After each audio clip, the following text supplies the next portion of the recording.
Welcome to the Building Newfoundland and Labrador podcast, dedicated to exploring the interesting journeys of the people in the provincial construction industry. Presented by the Newfoundland and Labrador Construction Association, produced by Gale Force Winds. Join us as we chat with the inspirational individuals that ensure the continued growth of the construction industry and the province of Newfoundland and Labrador. Welcome to the Building Newfoundland and Labrador podcast. It is great to be here at Build Expo 2023. A lot of great conversations. I can't wait to get into it again. Folks, why don't you go ahead and introduce yourself? Let's start with you. Yeah, so Eno with On-Site 3D from Alberta. Just thought I'd do a little reverse send to Newfoundland and kind of see what the industry's like here, where technology's at within the energy, commercial, industrial sectors, and overall, just excited to be here. Folks have been good. Myself, a little bit of a background of just boots on the ground, coming up from the bottom of just working my ass off, and always, like my grandfather said, just always be the hardest worker in the room. And then leaning a little bit from my uncle, work smart, not hard, so kind of find the median in between. Come from construction background, drilling background. My father owned a drilling company, so I had the opportunity to work internationally at a very young age. Picked up a lot of leadership skills from sports, so playing lacrosse. I was captain of our team and kind of really understood how to control energies and motivate teams. So organically that just moved me into entrepreneurship, and technology's just been a undeniable attraction that I just dive deep into. And sometimes it's dystopian driven and where it's going, and sometimes it's just, hey, where's practical application? So now we're working internationally, so we have an office in Texas. Our main office is in Calgary, and then I took kind of a leap of faith and went right into the action of the construction zones of the northwestern region between BC and Alberta, injecting robotics, holographic technology, digital technologies, and just overall the goal has been to educate and bring awareness on what's available and what exists. Right. You can put on a hard hat that's got a holographic display, and you can pull up a whole design in seconds with, copious amounts of metadata that's driven. So in layman's terms, we have like a RoboCop helmet that can pull up holographs and display 3D technologies in an ease of use for construction staff. So Sounds super cool. I can't wait to dive into that. Great background, by the way. A real rich tapestry of to get you to where you are now. Go yourself. Yeah, my name is Paul Walsh, Vice President of Strategic Growth and Development for the Cal Group in Western Canada. Newfoundlander, born and raised in Plate Cove, Bonavista Vista Bay. Worked in the oil and gas industry for 10 years with the company out of St. John's here. Got transferred to Alberta in 2014, and really the rest is history. I guess the unique thing about it, about me being from Newfoundland, is that now I work in Alberta for a company in Newfoundland. Right. So it's kind of unique. We're trying to find our niche in the Alberta market. The Cal Group's very well known in Eastern Canada, right. Not very well known in Western Canada. So we're working on that and finding niches similar to Wade's organization here, where it's really the next stage in innovation for the oil and gas and renewable markets. So we're working with Wade and his team to take on some projects in Western Canada and maybe even in Eastern Canada. So a collaboration between both companies? Yeah, that's right. Is it a new collaboration just recently started? Yeah, it's new in the last 6 months or so. Okay. We've been talking and exploring some things. Oh, wow. And the opportunity came up for Wade to come to Newfoundland and exhibit his company here at the show. Okay. So it's a perfect situation for us to get together here and meet the team in Newfoundland and grow the partnership. Oh, that's fantastic. Okay, let's get into this helmet. Tell me all about it. What's it look like? What's it do for you? So it's a Microsoft product.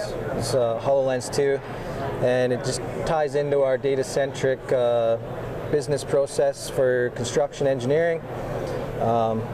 What it looks like, just picture a big visor that goes over your head, and it scans my retinas, logs me into all my Microsoft Dynamic 365, so I can check my emails, check my Teams messages, all in holographic palettes that I can, situate based on XYZs.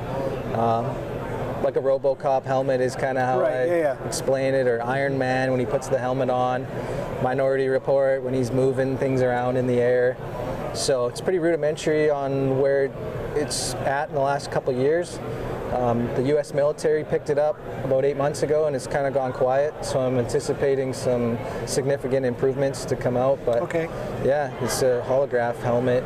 So. And who is it designed for in the construction industry? Like, what person would be using this? Trades, engineering, anybody that's looking at a 2D drawing package and scratching their head when there's, just an abundance of information that's living in engineering on the computers through 3D design softwares and whatnot, and then the end deliverable is a piece of paper to the core staff that has to execute the tasks. So there's 1% of the information is getting translated. Where if you can have a hands-free, intrinsically safe system that has access to where we're at in 2023, 5G networks, and just the ability to communicate and connect to artificial intelligence. So I've set mine up with voice command, so I just talk, and then heads-up display information from the internet can pop in front of my face, or secured information from our document control can now get portrayed across. Another really cool part is during COVID, I was really testing out the remote assist function.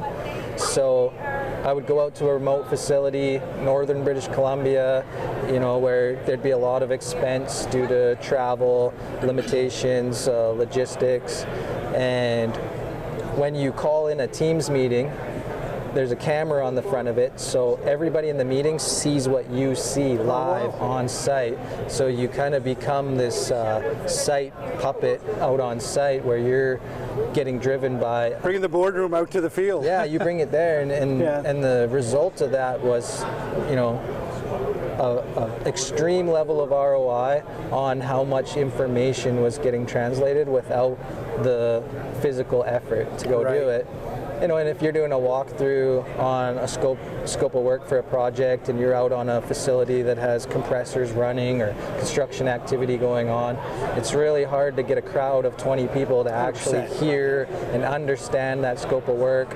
Everybody's trying to focus on identifying how do we get more detailed in our scope of works between the engineering and construction, and essentially our job is to bridge the gap so that it's universal on where the information lives. It keeps people safer too, because if you don't have to go to a plant, if a team of people don't have to go to a plant, why would you go to a plant? No, 100%. So it's kind of it's a bit of a safety tool as well. Yeah, I mean this has to be groundbreaking stuff, is it, for the industry?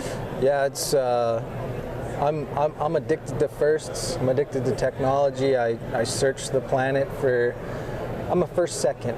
So I look for the initial pioneers that got the couple arrows in their back, and then I look to bring it in and adopt it and interpretate some of their lessons learned, and then kind of figure out, hey, where do we start integrating this into boots on the ground activity so it doesn't live in, city cores and engineering offices where it never gets translated down. So yeah, we're one of the first companies that's really, driving commercial impact and the ROI on it. Right. I mean, of course, mixed reality, augmented reality used in military applications. You see it now starting to make its way into healthcare applications and stuff. Training on equipment and things. It's all starting to come in. It's the first time I've heard about it being involved in construction. Fantastic. Great to be an early adopter to this, I'm sure. Yes, absolutely. I mean, the big thing that gravitated me toward Wade and his team is the passion for it, right? And the attraction that it's getting because it's new and it's innovative. It's just cool. It's cool technology. So it's shiny, and I think it's something that is going to take lashing onto here pretty quick, as it has in Alberta. It's just a safer and a more practical way, efficient way to do things. another thing too that gravitated us toward Wade and his group is their home owned or their home bred Alberta bred. Right. So they they're out of Alberta. The operations are Alberta owned and operated, and they're fully Indigenous, 100% Indigenous company. So I mean, there's a lot of things around the technology that's exciting, but it's also exciting that they are Western Canadian owned and operated and Indigenous. So I mean, it makes a lot of sense of what Wade's doing, and he's the future is exciting for sure. A lot of sense, I guess, man. It sounds really quite interesting, and a great collaboration, right? East meets West on the west coast of Canada. That's great. We're no strangers as Newfoundlanders to working out west. It's nice to see an Eastern company setting up there and collaborating so effectively with a West Coast company. Sounds like you guys are on to something here. Where do you see this relationship a year, 2 years down the road? How do you hope it evolves? I'll go to you. Yeah, like myself, so our business is split into two divisions. One's industrial services, which is essentially mass, heavy material that you have to design and build plans around picking up and setting it down and manipulating, which requires quite a bit of effort. And the other side's our digital solutions, which there is no mass. It's information. There's no weight to it, physical weight. So our ability to take our engineering team, take some of our equipment, carry on equipment for the most part of it. So we've had the ability to go globetrotting with this stuff and to land here in Newfoundland. We've actually been involved in some projects up in northern, the Labrador area in mining. So it's driven out of the Alberta need just due to the environment of it's one of the world leading industrial regions, and now it's, hey, how do we extend that, work on the law of abundance, share this technology, share our lessons learned with other provinces, other industries.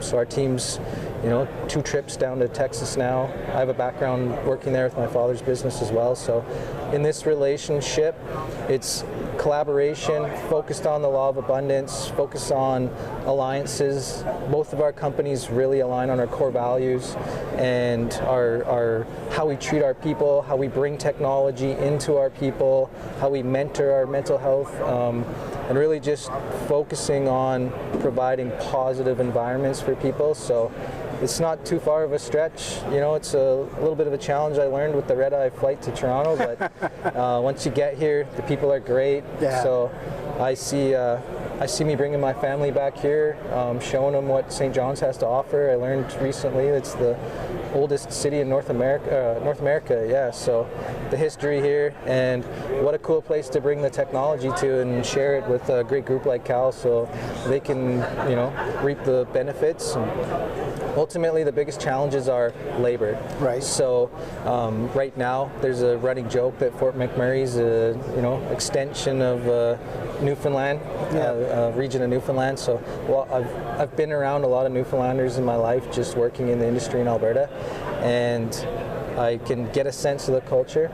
So to be able to share a little bit of our labor resources, I was here talking to Skills Canada and the apprenticeship boards, and hey, there's some ability to do some resource sharing in between peak seasons of regional activities, and working with Cal Group, getting the process aligned across multiple groups and multiple companies kind of takes it from that small, innovative R&D model into now more of a national acceptance of the new generation is attracted by video game technology, and at the end of everything we're doing, we're taking construction and turning it into a video game, so that it brings the students in.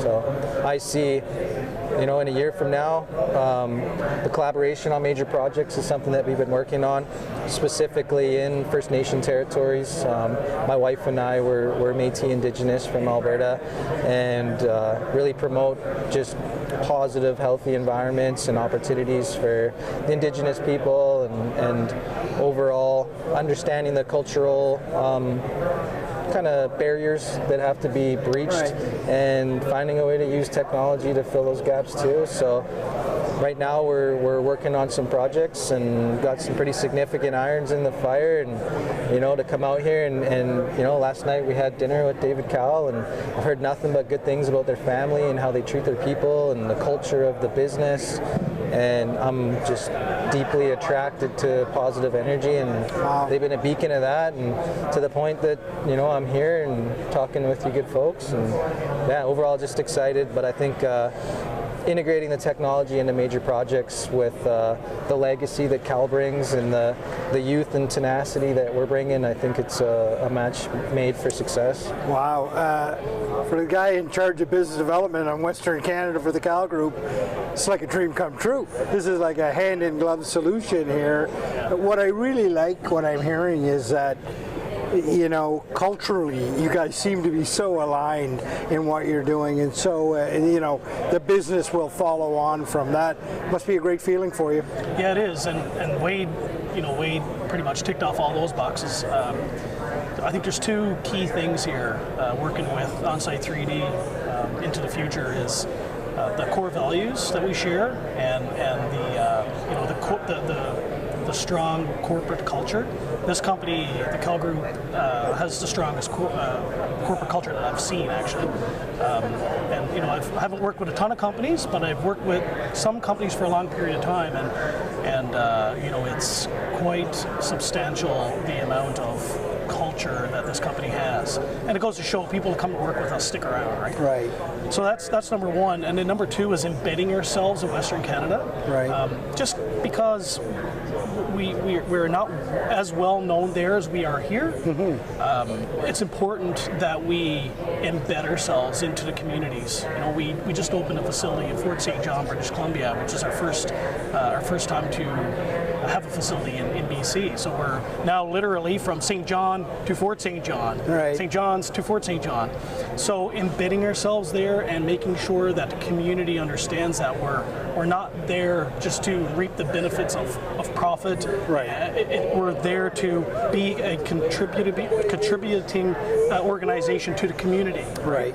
Yeah. So that's really the two things that connect us together, aside from the work relationship and the innovation and all that stuff. That's all great, but first comes first is culture, holding on to our folks, making sure we treat people with respect, and then second thing is embedding ourselves in these communities, because if we don't do that, we're not going to be there for very long. And our intent is to be in Western Canada for a long time. Hi guys, what you've described here, aside from the technology, which is incredible, is a real recipe for success. I mean, I wish you all the very best. There's no doubt with Cal's deep-rooted history and their appreciation for their people that you'll have great success on the west coast of our country, and there's no doubt that your relationship with Cal will bear great fruit for everybody. The technology sounds absolutely amazing, and I love your vision, and I love your how you see the construction industry evolving, and I love the fact that Cal stepped up and is an early adopter to all of this. Great relationship, guys. Thanks very much for being on the show. We certainly appreciate it. Appreciate the time. Yeah, appreciate it. Thanks. Thank you for tuning in to the Building Newfoundland and Labrador podcast, presented by the Newfoundland and Labrador Construction Association, produced by Gale Force Winds.